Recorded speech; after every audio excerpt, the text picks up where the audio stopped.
I believe strongly when they're talking about Murdoch, the Murdoch family wanted to be in the podcasting space, and Disney.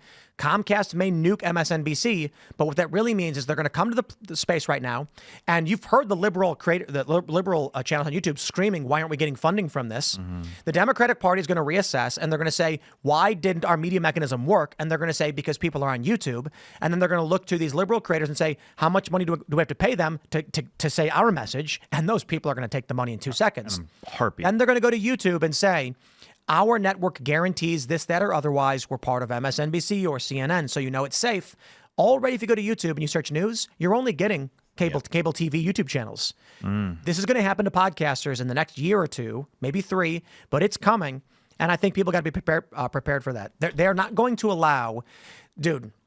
I am a mixed race high school dropout from the south side of Chicago who, through sheer brute force, built a show by just working 16-hour days. And I guarantee you powerful interests are sitting there looking at me being like, this guy helped Trump win.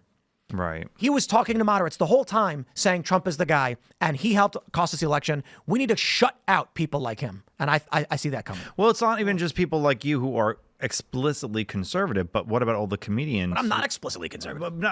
Explicitly political. I'm what I'm saying.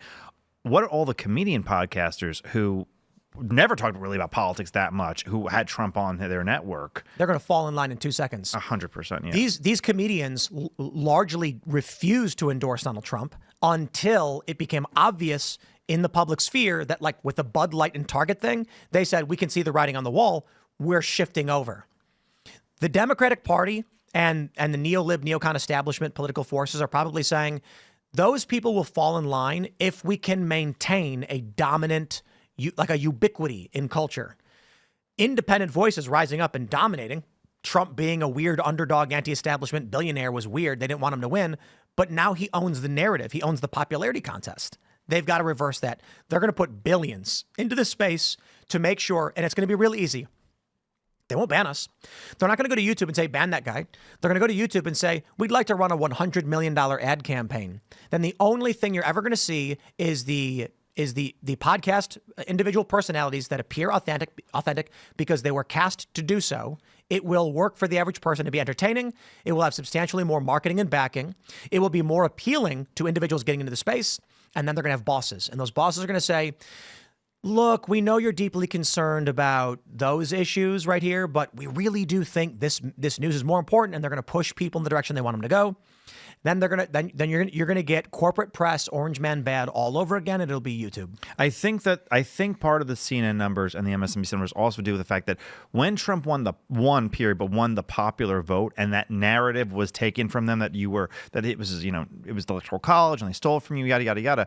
I think a lot of Democrats and progressives sat there and just like, I need to chill out. I need no more news. I need to sit there and there's no like major protests. There's no resist libs like there was in 2016, but they will be back. They will be looking for a voice. Absolutely. And if there is no Rachel Maddow show the way it is now, there will be somebody else who will sit there and do it for them in whatever platform they do. Yeah, political activism isn't done just because Donald Trump. Exactly. And when it comes to the left, like they worked very hard to get the gains that they've made, and they may have gone a little too far in the past 10 years or whatever, but that doesn't mean that they still don't want all the stuff, all of the initiatives that they've started and pushed a little too far on. They'll back up a little bit, and then they'll go ahead and start going again. I have a Substack called the National Populist Newsletter, and I just wrote about this. There is in the states, right, in 2017, right when Trump won, New York had a Republican state Senate. Washington State did. A lot of states had. Connecticut was tied. They had a lot of very blue states had Republican legislatures that held a lot of crazy. Minnesota, Pennsylvania did. Minnesota did. Michigan did. All of that was lost over the last 8 years, especially in the 2018 wave. So the politics looks a lot crazier because in blue states that were already nuts, there was at least a few Republican control, levers that all went away. And that's why it looks completely insane now. And that's why the politics, as you said before, will be even further because they have nothing left in any of these places. Thanks for checking out this clip from Timcast IRL. Make sure to watch the show live Monday through Friday at 8 p.m. Subscribe to this channel, and we will see you all there.